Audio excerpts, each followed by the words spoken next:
Let me give you just a little bit of background on who I am so you have a better understanding on why he's talking.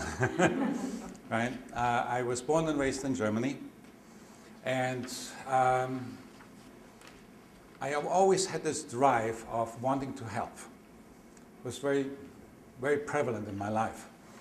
And my best friend and we sat down because he was very troubled, and I decided I could help him.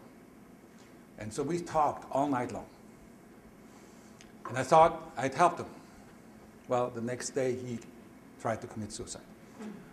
And I was devastated. His parents would not allow me to talk to him anymore. We were not allowed to have any contact, whatever. And for me it was like, why did I fail? And I realized I didn't have enough information. I really didn't have enough information at all. Yeah, I tried from a very narrow point of view, tried to help him, and that didn't work. So the first decision I made at that moment was, I was going to be the best in anything I ever do. And I was going to do lots of things in my life to learn as much as I could in order to be able to help people as much as possible. In order to do that, I needed to be able to travel. So I chose the job that I needed that would allow me to travel anywhere I wanted to. Right? And I learned in my research that everybody eats. Right? So I became an executive chef. I came to the United States as a 5-star executive chef. I have a Michelin star for the ones of you that know what that means. That is one of the highest rating you can get, period, in that profession. And I did that very well here in Washington, D.C. in the 70s. And then my daughter turned 4, and I realized I hardly ever seen her awake, and I said that was it. I needed to be home. I needed to be there for her, and I quit. And I took on a totally different profession I knew nothing about, and that was sales. So, not knowing anything about sales, I ran full speed into the wall. I did horrible.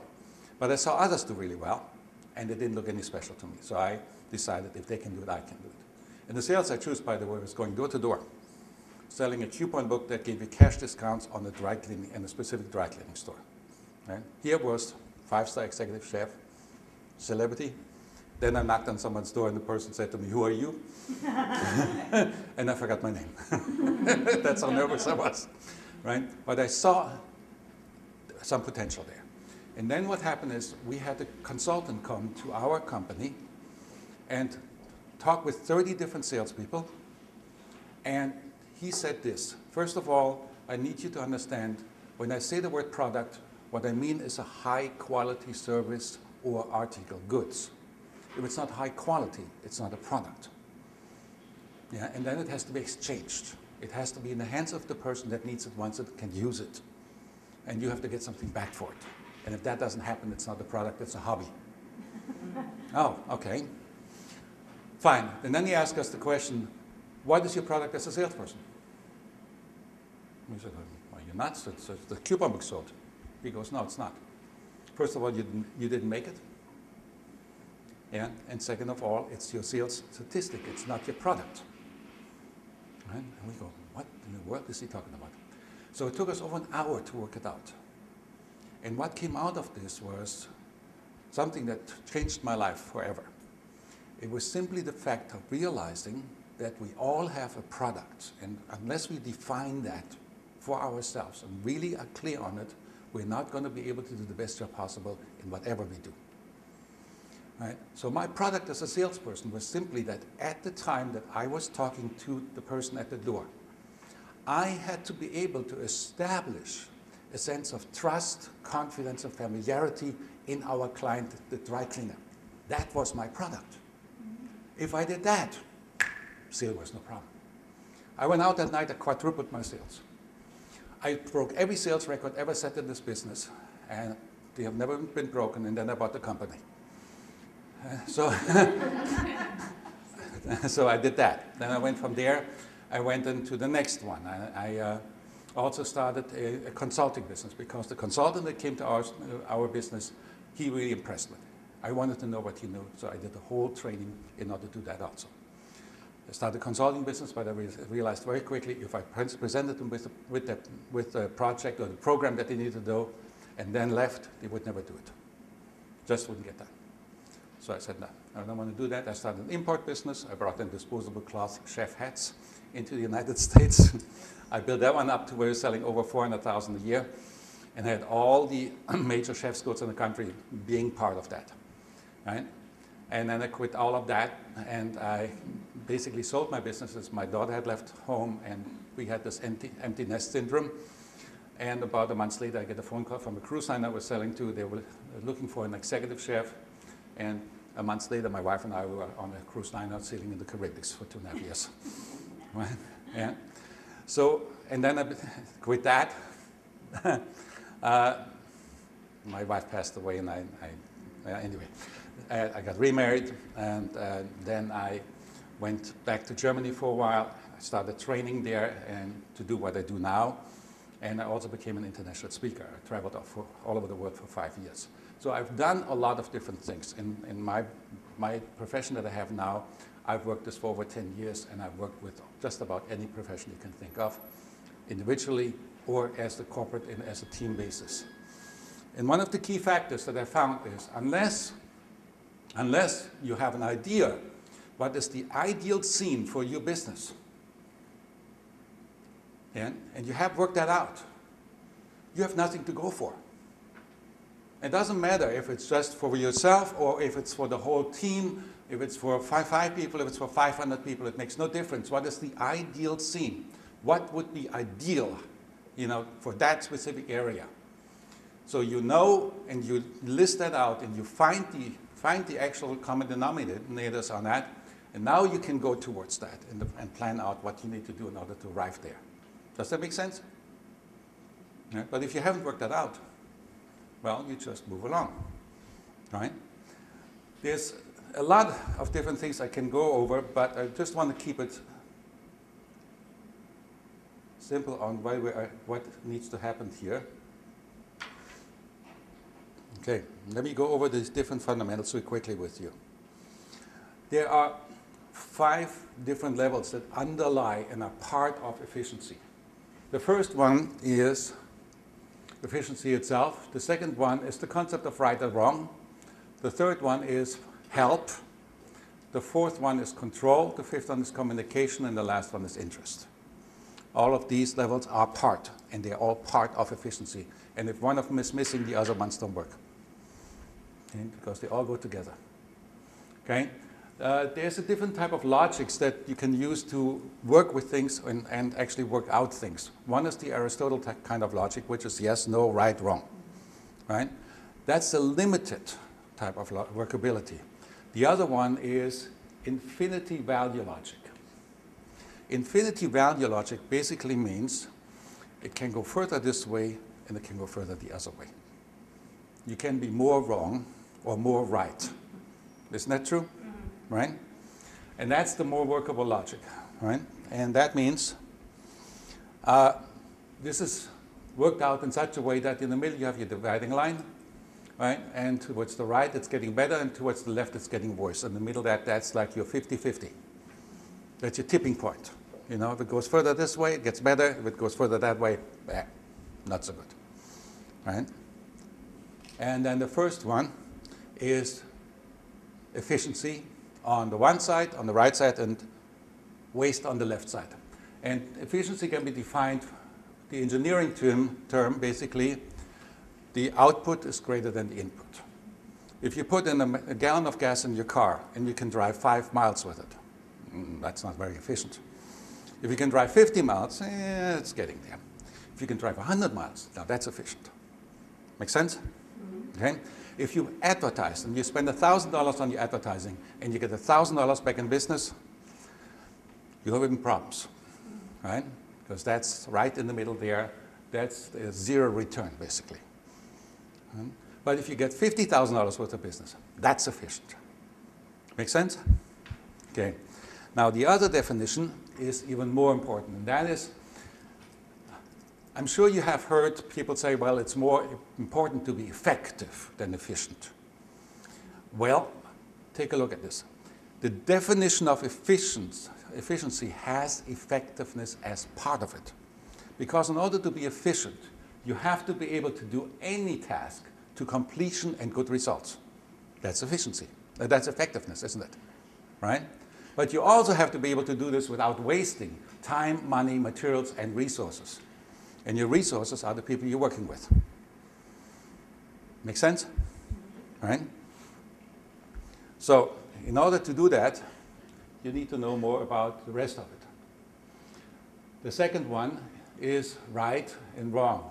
And this is very hard to see on the screen here. Okay?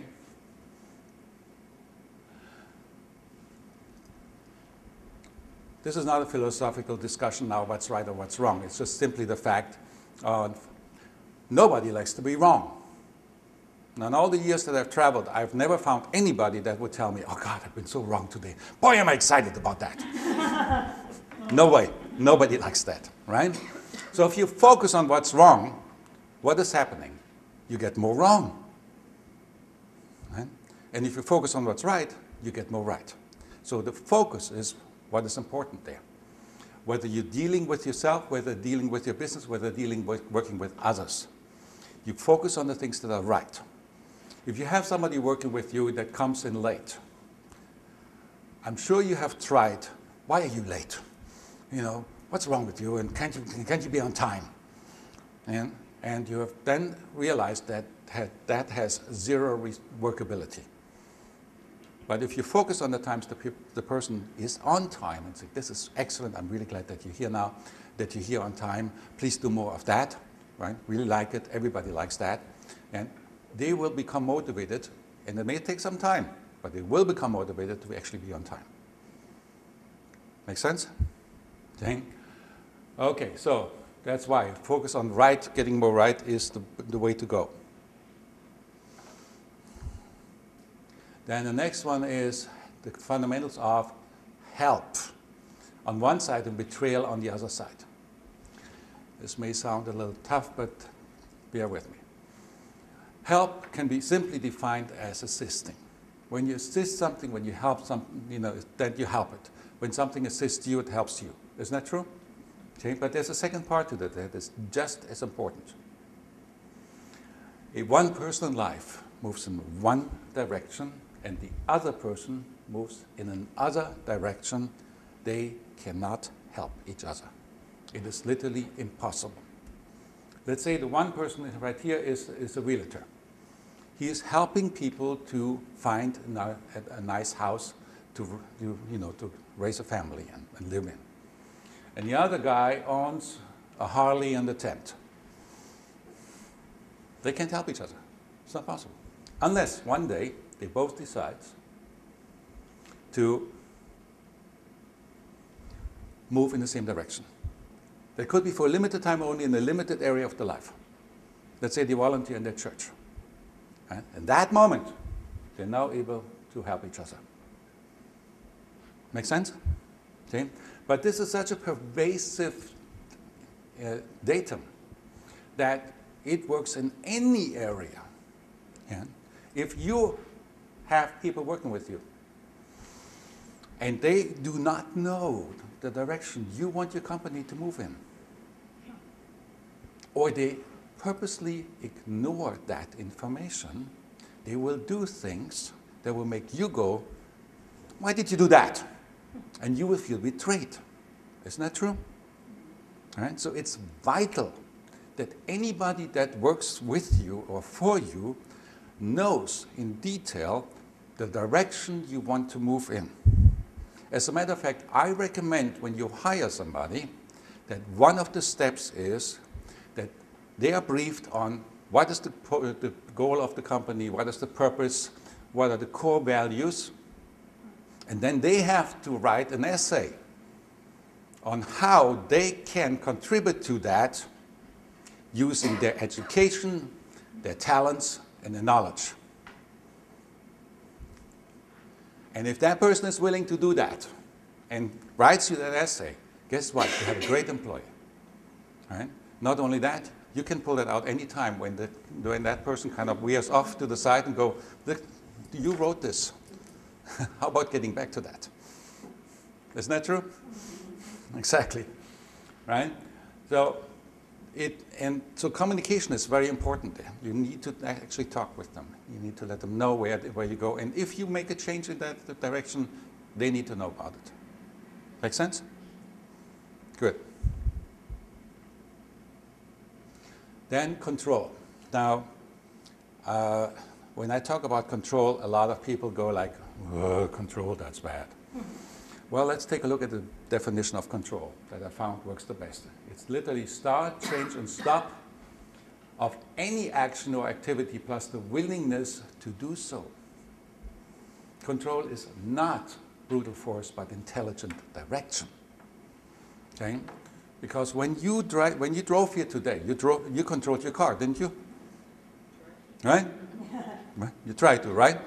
Right? But you didn't have a stick laying next to you that you pulled out to hit the steering wheel each time you need to turn the car, didn't you? Right? No, you controlled your car. So start, change, and stop is very important to identify in all three of them. Yeah? How many times has it happened to you or your coworkers that you started something, got into it, and then you got interrupted, and now you have to do something else? Now you're working on that one. You start that one, you get into it, you get interrupted, you start something else, right? You see the trend I'm going to, right? And by the time the day is over, you have started so many things and you didn't finish any one of them, and then you went home and you felt totally frustrated because you said to yourself, I've been busy all day and I got nothing done. Isn't that true? Right? Why is that? We only register accomplishments, and we cannot see the accomplishments that we actually made that day. So the way to do this is you basically treat every one of the things that you started that day as a project. And you sit down and you write down, if that's the project, what are the steps that I need to do to accomplish that project? And by writing them down, you'll find that you already accomplished some of the steps. And that sense of accomplishment comes back to you. Oh, I did get things done. And then you just write down the remaining steps that you didn't get done yet, right? And then the next day you work on that. And that's how you get control back. Make sense? Right? And then the last one is communication. Now, there's nothing more important than communication. That's the most key factor. And communication is simply two people across a space, maybe as close as this, maybe as far away as another country, yeah? And one has a concept, an idea, and gets it across to the other person. But there are three factors that must be in place in order for this to actually be successful. The first one, the person must be willing to receive the communication. Have you ever been talked to in an angry voice? Somebody being angry and shouting at you? How willing were you to receive that communication? Not at all. Is that true? So if you feel angry and you are having somebody in front of you that you need to talk to, guess how willing they will be to receive that communication? You're not. Zero.